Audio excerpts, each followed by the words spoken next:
Hoy, en UFC Conectado, Manon Fiorot nos da detalles de su asombroso viaje desde la Riviera francesa hasta el octágono de la UFC. Et justement, je pense que ça ferait du bien au public français de percer à l'UFC et de prendre une ceinture et une française, quoi. The Beast again! Estrellas actuales de la UFC comparten su opinión sobre la carrera de Khabib Nurmagomedov. He's fought killer after killer after killer. He's smashed everybody. You just have to look at Khabib and just write perfect next to everything. Y Jalin nos explica cómo superar su miedo a las arañas lo ayudó en su carrera como peleador. To realize that I became arachnophobic was kind of like, oh shoot, there's something going on here. To overcome it, bought a pet tarantula. I did it, overcame it, I never looked back. Hola y bienvenidos a UFC Conectado. La carrera invicta de la peso mosca francesa Manon Fiorot en la UFC la ha posicionado como uno de los mejores prospectos de Europa. The Beast comenzó su carrera en artes marciales desde niña, siguiendo los pasos de su padre. Cuando él falleció, Manon transformó su tristeza en motivación, convirtiéndose en profesional y llegando a la UFC. Fiorot nos cuenta más de su asombrosa historia en Orígenes.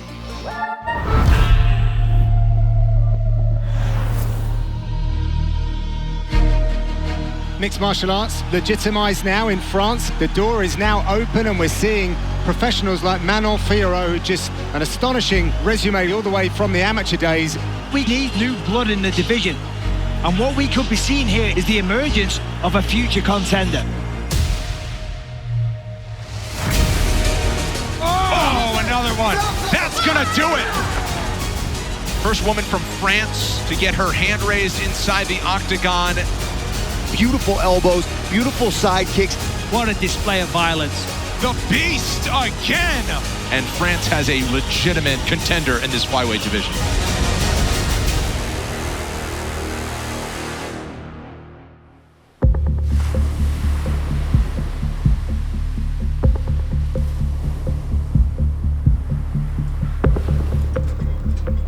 Je suis née à Nice.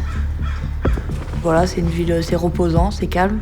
Alors c'est une ville où il fait beau toute l'année, surtout, ça c'est important. Il y a la mer, il y a la montagne, donc on peut faire beaucoup d'activités. Là où il y a eu mon club de karaté, donc c'est là où j'ai passé le plus de temps, toute mon enfance. Bon, salut Manon, comment vas-tu? Ça va? Ouais, c'est là que tout a commencé, quoi, avec les sports de combat. J'ai tout de suite vu à l'entraînement qu'elle avait des qualités athlétiques un peu hors normes. Je sais que quand je la vois faire des coups de pied, je sais d'où elle tient ses coups de pied, notamment le coup de pied latéral de côté. Et je lui ai toujours dit, garde un peu ce côté du karaté, c'est ce qui fera la différence. Commencer à faire des compétitions, tout ça, c'était karaté à l'âge de 7 ans. J'ai mis quand même déjà 3-4 ans à arriver au haut niveau, à faire partie de l'équipe de France. J'ai commencé d'abord avec la boxe thaï et le kickboxing. J'ai fait 15 combats pour 15 victoires.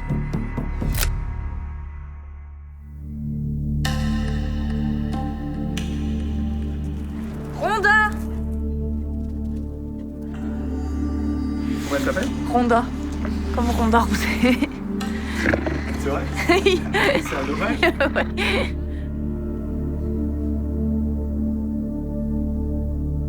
Voilà, et moi et mon papa, c'est mes préférés. C'est le fait que mon papa était lutteur.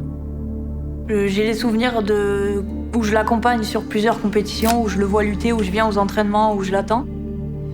Je préférais les sports de contact comme le karaté, la boxe, j'étais plus attirée vers ça. J'avais qu'une envie, c'était de faire des compétitions, donc bien sûr, il m'emmenait et m'accompagnait. Donc après, il était toujours super fier. Et en fait, quand j'ai commencé le karaté, j'ai dit à mon père, du coup, je vais être comme Christophe, je vais être champion du monde de karaté. Donc ça a commencé comme ça.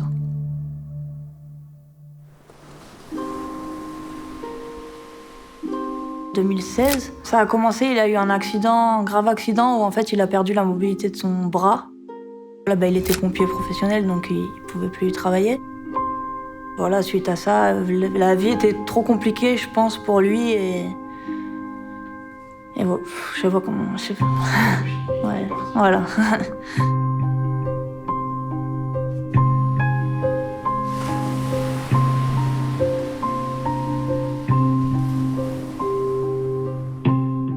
week-end, j'avais une compétition de kickboxing, je crois. En fait, au début, sur le coup, voilà, j'ai dit c'est bon, on arrête tout. Puis après, il y a ma mère qui m'a dit, tu sais, de toute façon, ça va rien changer et je pense pas qu'il aurait voulu que t'arrêtes tout. Donc, fais cette compétition, fais-le pour lui et voilà, tu vois. Ça a été une semaine compliquée, mais en fait, j'ai continué de m'entraîner. Je continuais à m'entraîner, je pensais qu'à lui. En fait, ça me rapprochait de lui aussi, quelque part, de faire du sport, quoi. Et en fait, je suis rentrée sur le ring et je pense que j'avais une certaine rage en moi et tout ça. Et en fait, le combat, il a duré 20 secondes, je l'ai mis KO et voilà. Je sais pas comment j'aurais surpassé cette épreuve, en fait. C'est vraiment ce qui m'a aidée. C'est de là où il voit ce que je fais. Donc je suis obligée de continuer et quoi qu'il arrive, il faut que je fasse ce qu'on s'était dit, quoi.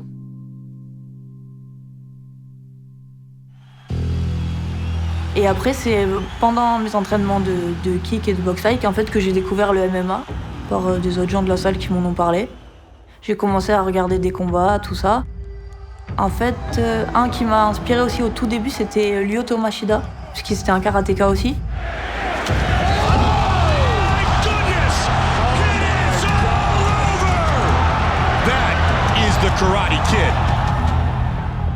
Et je me suis dit, pourquoi pas, il vient du karaté, il est passé au MMA, peut-être que c'est possible. Female bantamweight quarterfinals, the very first round here at the IMAF World Championships in Vegas. Alors en fait, moi je sortais des championnats du monde amateur en 2016. France's Manon Fiorot in the blue corner. Fiorot known for her big power punches, so watch out for those. Nice body kick there by Fiorot.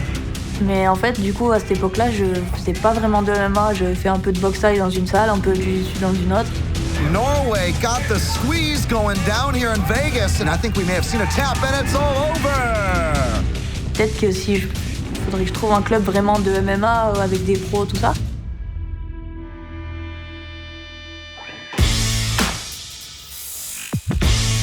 Un ami qu'on avait en commun m'a conseillé le Boxing Squad, donc la salle d'Aldric. Dès le premier entraînement, j'ai vu qu'il y avait un potentiel vraiment, vraiment énorme. C'est ça. Si en plus tu peux le fatiguer dedans, c'est bonus. Tu voyais déjà qu'il y avait de l'envie et de l'agressivité. J'ai juste vu qu'elle manquait de technique, notamment en lutte et au sol. Il y avait juste à peaufiner des axes de travail parce qu'en fait... Please welcome, from France, Manon Fiorot. Elle avait un titre mondial en amateur.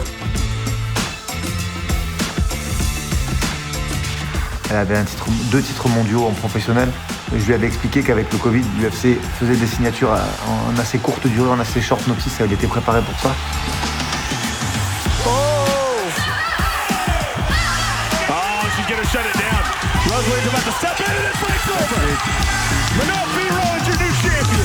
Elle avait coché déjà toutes les cases, donc c'était juste une question de temps.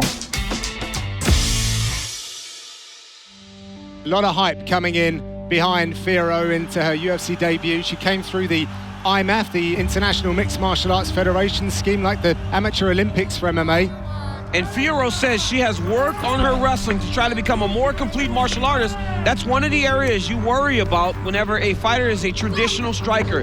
Can they add in the wrestling? And Manon shows that she's been working in that area. Oh! This may be it. Oh! Oh my goodness! She gets a win in her debut. Wow! What a fantastic performance by the Frenchwoman Manon the Beast Fiorot. J'ai la chance qu'il me connaît par cœur. Et voilà, en fait, il me donne des consignes très simples, entre guillemets. Il reste très concentré, enfin très calme. Oui. Travaille un tout petit peu plus en feinte et c'est parfait. C'est très bien maintenant. Oh, look at that.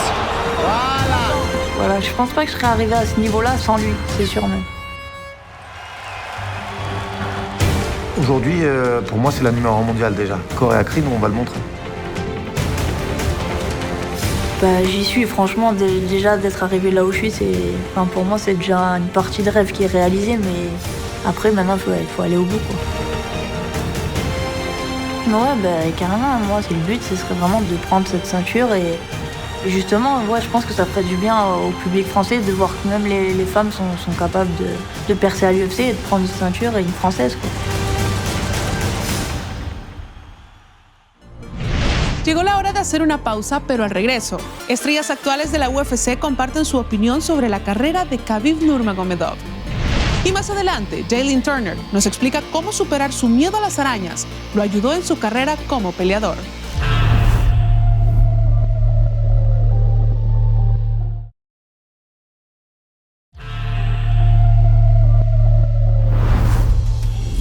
Aún antes de retirarse con un récord de 29-0, Khabib Nurmagomedov era reconocido como uno de los mejores de todos los tiempos.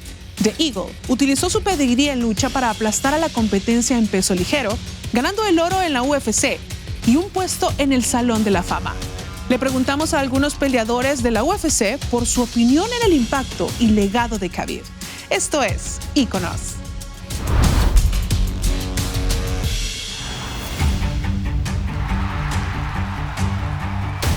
Khabib, I have him as number one on my GOAT list. I have him as that because of his dominance. He's never lost a round, he's never lost a fight, he's never committed a foul in there. This guy dominates people in a way that we have never seen before in the UFC. He's shown how much better he is than everybody else. From the wrestling to the grappling, he makes fantastic fighters look very ordinary. He's fought killer after killer after killer. He smashed everybody. What the man did inside of the octagon, undefeated, multiple-time world champion, the way he carried his torch and his flag and his country on his back and brought everybody with him and became the pride of the nation was absolutely a spectacular thing to watch. You just have to look at Khabib and just write perfect next to everything. It would be hard to argue that he's not the most dominant of all time.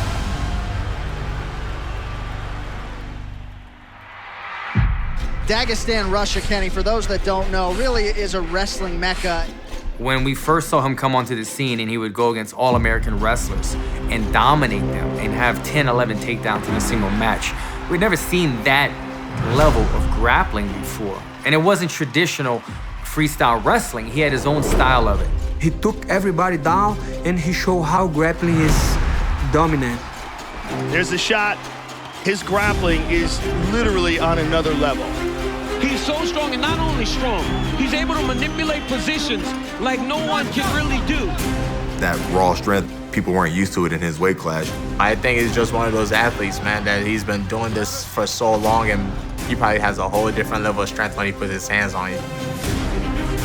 He had a formula to be able to subdue any force that was put in front of him. The way he ties up the arms and stuff like that, it's unique. There it goes, the Dagestani handcuff. Khabib popularized the Dagestani handcuff, reaching behind people's back. If you're in the Dagestani handcuff, you cannot get away because you can't defend your face, you can't make a post, you can't get up, you're just kind of stuck on the fence, and Khabib's gonna smash. That pace and pressure of Khabib is what separates him from most guys. There is no area where Khabib Nurmagomedov can't fight. To go undefeated in the highest level in one of the best divisions in the UFC is incredible.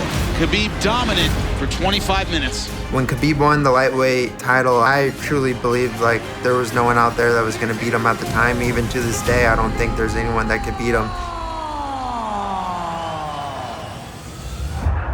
Khabib's got a massive following, especially in the Muslim community. There's so many Middle Eastern countries that love Khabib and love the UFC because of Khabib.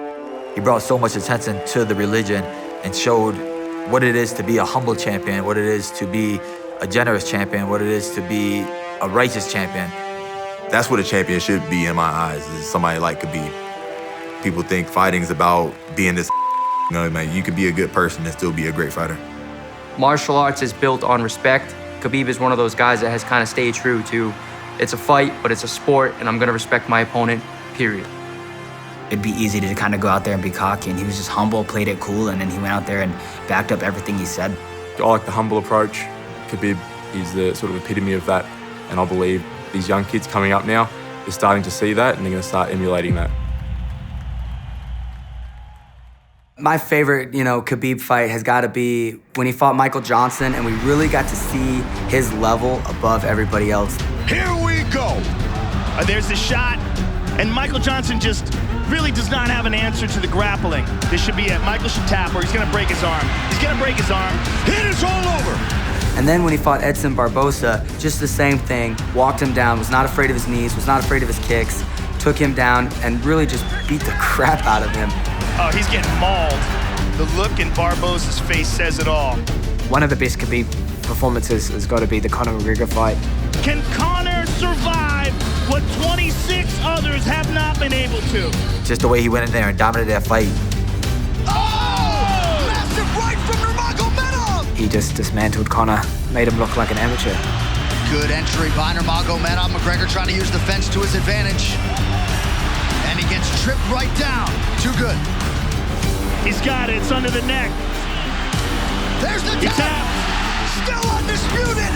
Khabib Nurmagomedov. It showed me that, you know, this guy's legit. This guy's for real. It put him on a different level of stardom. My favorite Khabib moment has to be his last fight. Big fight feel, man, in Abu Dhabi. Everyone knows it's the toughest fight, the best fight at 155 pounds, and we are finally here.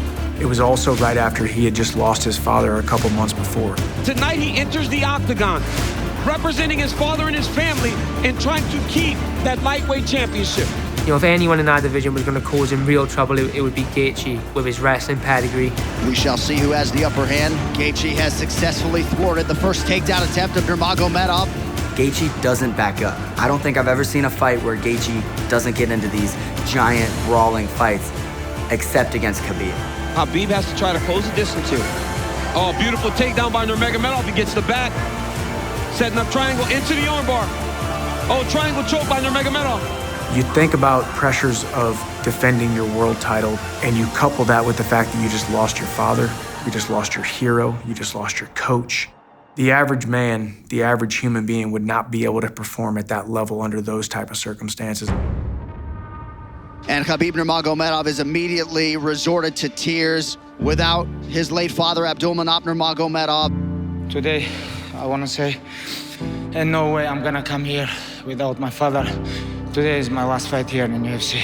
I think it was the abrupt nature in which Khabib announced his retirement. Nobody saw it coming, nor did anybody believe that it had just happened.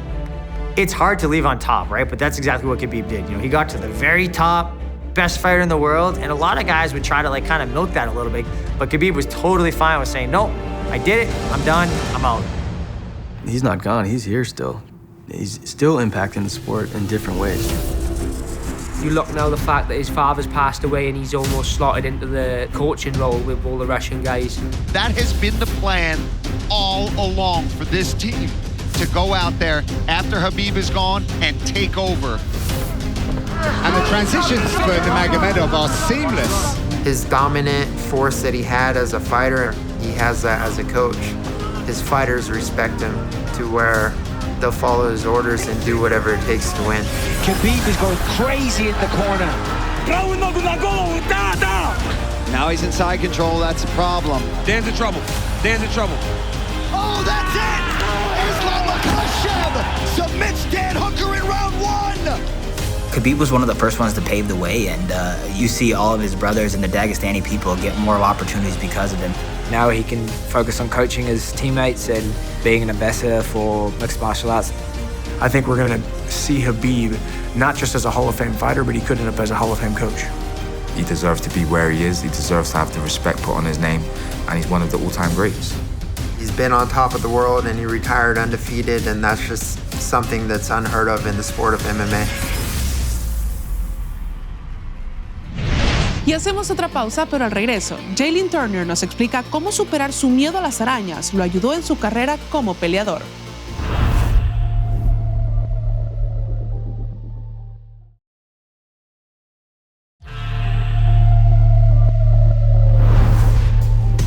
El peso ligero de la UFC, Jalin de Tarántula Turner, afronta sus miedos de frente. Cuando era un adolescente, Jalin cambió su fobia a las arañas en pasión por estas criaturas. Ahora aplica este mismo proceso a su carrera en el octágono y considera que esto lo convierte en una amenaza distinta. Vamos a California a enterarnos de más en esta edición de Enfoque.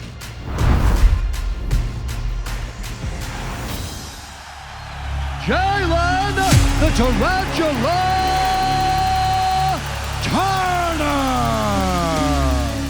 Overcoming fear makes you a better person and builds your confidence. Going in there and fighting, risking being embarrassed in front of hundreds of thousands of people, That's really scary in itself. But by the time you start walking out, there's no return. You got two choices. You can either face your fears and overcome something, or you can run away and hide and be scared and crumble under the pressure. And I'm not one to crumble.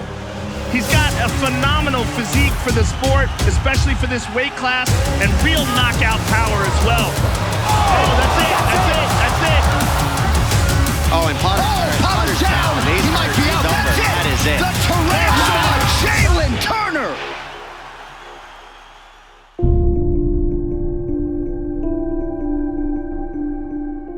Uncomfortable situations definitely build character. They sculpt who you'll become as a person.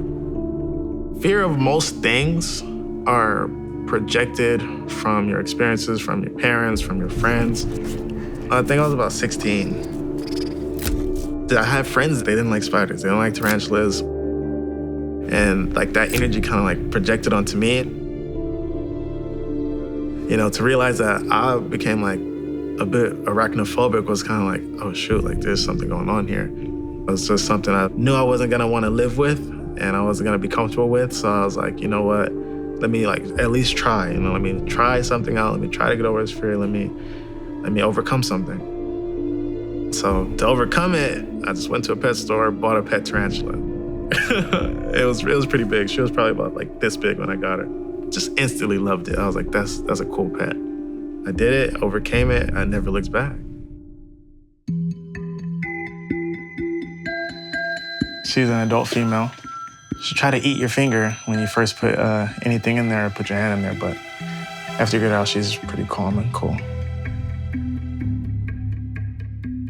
Taking care of tarantulas gives me like a sense of meaning, just having a little creature that you can care for.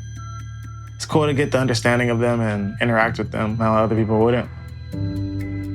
I feel like spiders are just so misunderstood.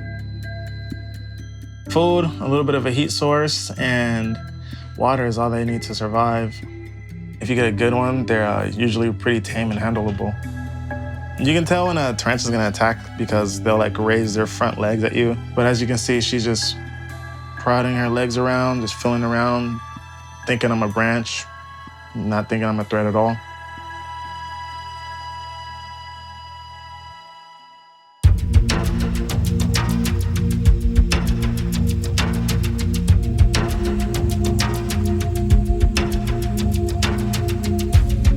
Getting my first tarantula and going into the gym were definitely similar feelings. So many times I was like, I didn't want to walk into that gym. I had a teammate that was really good that used to like whoop my ass. I wouldn't want to go. I'd like sit at the bus stop and like mentally prepare for an hour, hour and a half, 2 hours before I walked into the gym. It broke me down, it built me back up, put me through everything, a lot of emotions. You figure out who you truly are through those situations. It made me grow, develop. I just had to get over it, had to overcome it. Fighting, I always felt like it would pay off. I think it's something that is within me. I don't like being afraid of things. I like to grow and adapt and figure myself out and be the best version of myself that I can. The nickname, the tarantula, that was like the first thing that popped into my head when I was trying to like figure out a nickname. You know, Anderson Silva was already a spider. He was my favorite fighter, you know, so I was like, well, the tarantula would be a cool spinoff. They started calling me that around the gym, and it just stuck.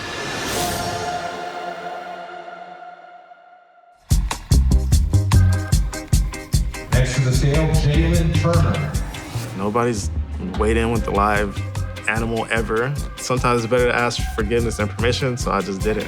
Official weight 163.5 for Jalin Turner. You know, it was pretty cool to do, but it was mainly like just making history. That's crazy. Being original, being an outlier, standing out from the crowd, you know? It was fun.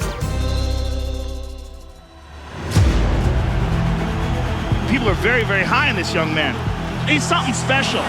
He stays calm, cool, collected. It's almost like he knows that the finish is inevitable. If he keeps touching you, he knows he's gonna get you out of there. Well, that's it. Jalin Turner forces a referee stoppage. Tarantulas They're really patient and they'll wait for minutes, weeks, months for a prey item to come across them and they'll snatch it up. That's kind of similar to my style. I'm really patient and methodical when I'm in there. I wait for my prey to give me an opening and I take it. Right, look at that.